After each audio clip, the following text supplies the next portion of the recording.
Hi guys, it's me, Keith Johns. We're back with another video, and today we're going to talk about things to know before you move to North Carolina in 2025. So, backstory. So, I grew up in North Carolina, born and raised, born in 2000, and I don't live there now. I moved to Austin, Texas about 3 weeks ago. So, I just left the state pretty recently. So, I'm going to tell you guys, what is it like living here in North Carolina? And I have a few like gaps. So when I turned 18, I like lived in a few other states like California, lived in Houston, Minnesota, Arizona, and I came back to North Carolina, and now I'm in Texas. But overall, we're gonna talk about things though before you guys move to North Carolina. I was born and raised local, so I took some notes. I want to be like a little organized because I don't know what I'm talking about. All right, so the first thing I want to say is like just pick the right city. So I feel like no one really says this, but like pick the right city. The state is it's culturally different, like from each other in a way. So like Raleigh and Charlotte, same state, both the big girls of the city, but both the big girls in the state, but they're so different from each other. So like I'm gonna give you guys like a quick little summary of like the main ones that people are moving to. So Asheville, you guys know they had Helene. We're gonna talk about Nashville a little later, but you guys know they had Helene. But before that, and pretty sure gonna be the same way after that. They're more like hiking outdoors. So like if you like to go hiking, you like to go fishing, like go skiing, like in the surrounding mountains. If you like the mountains, like the mountains everywhere, like you could be right here in the city and there's mountains like all over you. Asheville's for you. Hurricanes are rare in that part of the state, so do not let Helene, deter you guys from Asheville's. I do recommend it. Next up, I was Charlotte. Charlotte's the big city in the state, so you have your finances there. Like Bank of America's headquartered there. A lot of like the big banks are headquartered in Charlotte, and it's the second largest financial district outside of New York City. So Charlotte is more for sports and the professional league. So they got the Panthers, Hornets, Charlotte FC. What else is there? I think I'm forgetting one more thing. Charlotte Panthers FC. I don't know. Something else is there. As well, they do have South End, which is a growing development like a neighborhood. It's like it has everything there. They have light rail. It's the only city in the state with light rail, and they have like a few like lines. They have like the blue line, I believe it's called the Links or something like that. But they do have multiple like lines, and it's growing. It's expanding a bit. It's moving like the expansion is a little slow, but it's better than what the rest of the state has, and it's not the best, but it's something. They got something, right? And the nightlife is there. Charlotte is like the big city in the state. Raleigh, Durham, I'm go here. No public transit. Traffic is to me worse than Charlotte. Traffic's galore here, but it's tech. It's more suburban. It's more laid back, and Raleigh's big on college sports. So you got Duke, NC State, and UNC in like the region there, and you also have HBCUs with NC Central, which is a big player in sports as well. So I would, that's some area for if you like colleges, if you like college sports, if you have a family, if you want more like laid back and chill. So like Raleigh, Charlotte's more upbeat, Raleigh's more suburban, chill living, you want some quiet in your life. That's more Raleigh. Greensboro is Greensboro wasn't selling the high point. It's like the triad is what it's called. It's three like mid-sized cities that kind of form a metro region. It's I personally would recommend it. Greensboro and Winston, they get down, they're a little rough, they're a little violent, but if you want like some city life and you can't afford Charlotte or Raleigh, and your finances are like, you want to buy a house, but you can't afford the other cities, Greensboro is right in the middle between the two. So I would recommend it only in that case, but check that crime rate before you go down there. Fayetteville, don't do it. Don't do it. Do not move to Fayetteville. Don't do it.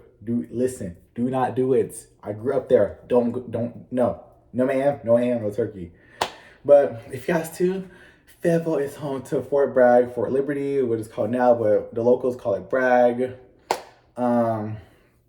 Just don't do it. Like it's just a big military community.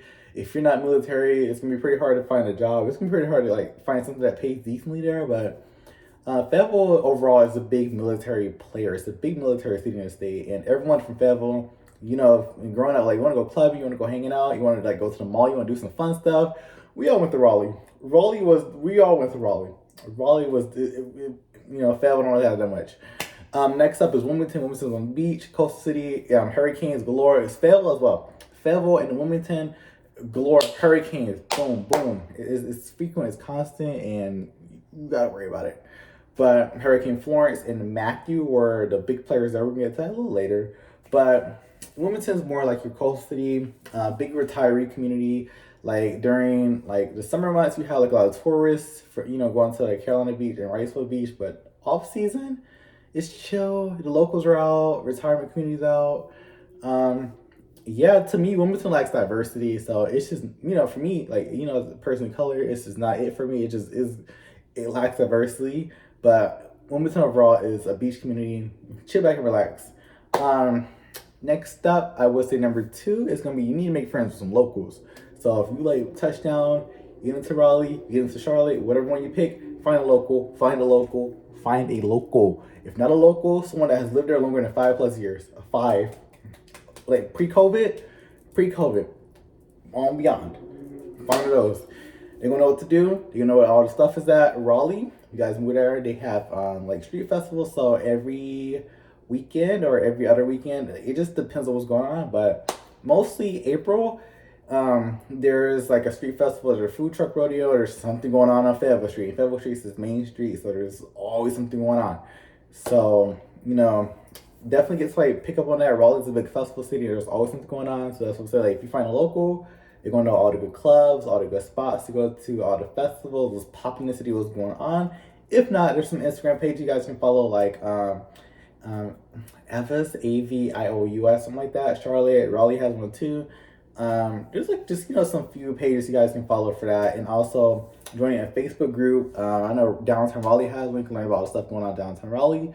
Charlotte has a group, and there's like Black people in Charlotte as well. There's like a lot of different things going on, like a lot of groups you guys can join to like find your community, meet people. So I know Facebook is kind of ancient, but Facebook is a good place. If you guys are new, you can join like those little community groups on Facebook. You can find some like new people, some other transplants, some other like locals that are there, and you can like learn what's going on and learn things too and meet some people as well. So I would recommend that. Or Charlotte is big on the run club scene as well. So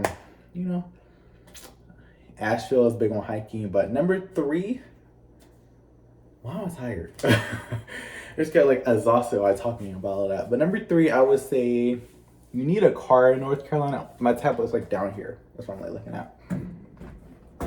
Number three, you need a car. Even in Charlotte, you need a car unless you like live in South End. If you lived in South End or Uptown or even NODA, you may not need a car. And I'm talking just to Charlotte. You may not need a vehicle. But everywhere else in the state, you need a car. Raleigh, you need a car. Durham, you need a car. Greensboro, all that. You need a vehicle. You need a vehicle. You need a vehicle. Everything's far. Walmart, you might live like, Walmart might be like 2 miles on the street. It's going to take you about a good 10, 15 minutes. Walking, 30, 40 plus. So you need a vehicle to get around here. And like the roads and strolls, I would not try to walk across some roads. People get hit here left and right. Like people get ran over in Raleigh and Durham and all that left and right. And don't do it. Do not risk it. Just get the vehicle. It's safer for you. But with the car, you do need to know North Carolina has registration fees every single year. So example, so if you bring your car down, you got to register it. You got to get your tag. It's like a little sticker you put on your plates. I know not every state has like the stickers, but like your license plate, not license plate, but your vehicle plates, you got to put like a little tag, goes to the front top right corner. Some people in the top left, but mostly on the top right. And you got to get that renewed every single year. You got to get a car inspection, and you have to go to the DMV license and tags and registration department and pay the fee to get your tags, and that's every single year. Most states is every 2 years. I learned that while living out of state.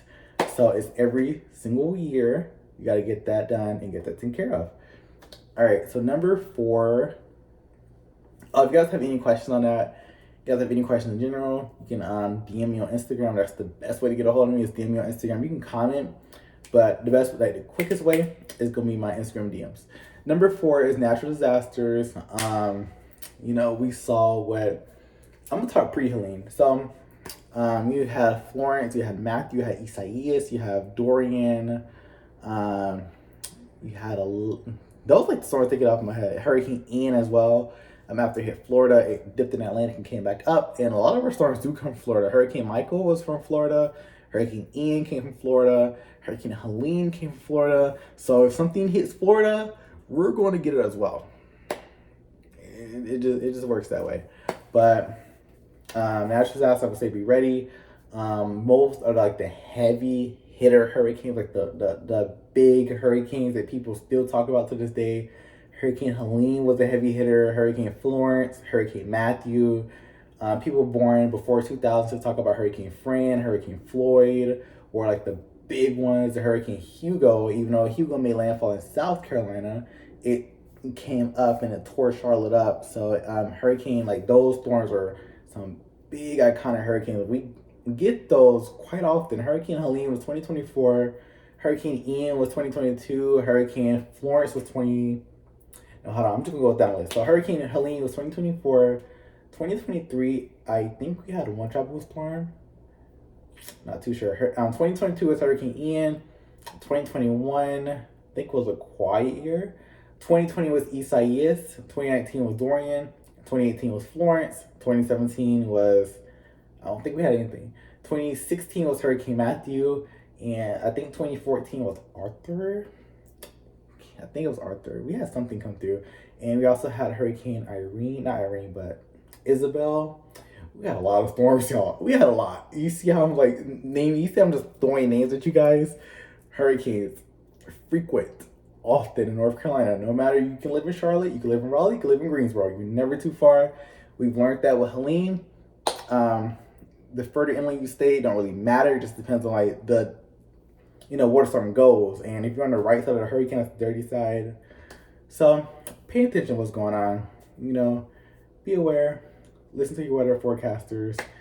They get rough here. It's just mainly flooding. Like hurricanes, they love to come in and kind of stall. That was the problem with Florence.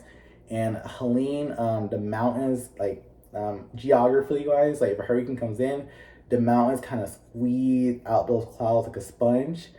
And it just caused a lot of rain and mudslides and landslides, stuff like that. So, number one, I would say for that, if you're buying a house, make sure you're not buying like in a flood zone area.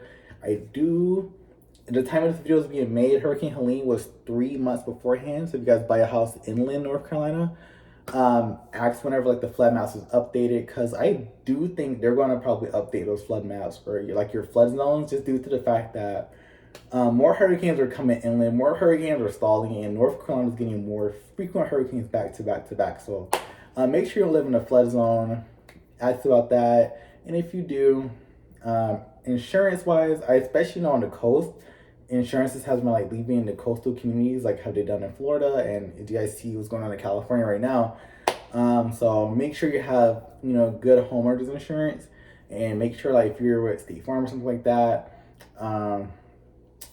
just be careful. Like just pick the right homeowners insurance, and just do your research on what you're getting into. And I know like not many people are gonna tell you this, but really look, like, just pay attention, because just little details like that. We do get a lot of flooding, and we do get tornadoes, and we do get stuff like that. It gets real here. So I do want you guys, if you're buying, know your risk and know what you're paying for in reality. Number 5, we can go next to the next topic. Let's go lighten up a little bit. It's gonna be an urban political divide. So urban and rural in your suburban areas. Raleigh, very Democratic, very blue. Your surrounding areas, very Republican, very red. Until you get to about like the north corner, like the Black Belt, which is like Nash County, Halifax, Northampton, that kind of generalization area up there, very blue as well. And Charlotte, Mecklenburg County is very Democratic. Buncombe County, Asheville, Cumberland County, Fayetteville. But like you got like around those areas, it turns more Republican, red leaning. So it's a big divide in the state. But if you like look at it on the map, you're like, oh, it's divisive and stuff like that. But in generality, on a day-to-day basis, like people living their life, no one really cares. Like election season, I will say you will get hammered by some ads. So like in your day-to-day life, move to North Carolina, most people are not gonna talk to you about, oh, this person and this person. It's not really like that here. But you will be bombarded with some commercials, some ads. North Carolina is, as you guys know, a swing state. So in 2024, Donald Trump won North Carolina, but the state won with Josh Stein, which is Democratic governor. Jeff Jackson, Democratic Attorney General, and like Democrats went down the board while the House is still Republican controlled, but not supermajority that it used to have. So I say that to say that North Carolina is it tilts, like it's swingish. So you're gonna meet people on both sides of the aisle, no matter if you're in like the rural or if you're in the city. It's just very swing. It tilts, it tosses, and it's not a newcomer thing. So don't let don't let other locals be like, oh, it's New York or change the state blue. It's always been like this. Like, North Carolina has never really had a Republican governor. It's rare for the state to have a red governor, but it's also rare for the state to have a blue president. North Carolina it has more independence in the voters registration base than it does any other party. So people here will swing that vote. So I do want you guys to know that it's not like I guess like a Texas where it's very conservative or California where it's very liberal. It's North Carolina it's its own thing. People vote people and not the politics. North Carolina. That's what I'm gonna say on that. Anyway, I guess a bonus point. I've heard some people when people move down to North Carolina, they have like a little pay cut or their pay kind of drops a bit. Or if you move to the state and you don't have a job, you're not making as much money. I've heard that a lot. All I'm saying to you is make sure you know what you're getting into. If you have a job here that's lined up, make sure you're getting good money because North Carolina is not cheap. It's not cheap. It's not cheap. Not anymore. Not anymore. Housing prices. Raleigh, I think Raleigh's at $475,000. Asheville before Helene was around $500,000. Charlotte about $391,000, but Raleigh and Asheville are not the cheap cities at all. You're gonna pay some money, so make sure you're getting your money. Make sure you're getting your bangs worth. Anyway, hope you guys enjoyed that video. That was moving to North Carolina 2025. Some things I feel like you guys should know. The big highlight I would say is if you're buying a house, flood insurance, flood risk, flood zones. Pick the right city. Make sure you pick the right place for sure. Make sure it's the locals. Those are like the 3 big takeaways. So that's the end of this video. Hope you guys did enjoy. And if you have any questions, shoot me a DM on Instagram and I am out.